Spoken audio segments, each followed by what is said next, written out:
এই জন্যে আমি বারবার আপনাদেরকে মনে করে একটা কথা, আমার জীবন থেকে উপলব্ধি করি একটা কথা, যে একমাত্র আল্লাহ ছাড়া এই পৃথিবীতে এবং পরকালে আমাদের আপন বলে কেউ নাই।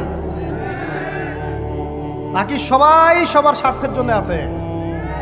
মানুষ মানুষের অবস্থানকেই মূল্যায়ন করে, মানুষ মানুষের অবস্থানকেই মূল্যায়ন করে।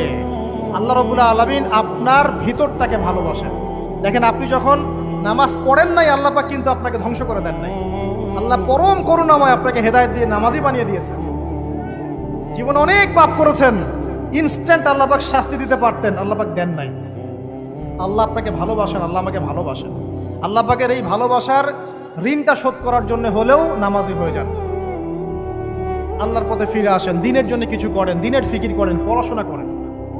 প্রিয় ভাইরা, আল্লাহ পাক তৌফিক দান করুন। দেখুন, এই রিবা থেকে দূরে থাকার জন্য একটা হাদিস যথেষ্ট, যে 4 শ্রেণীর মানুষকে আল্লাহ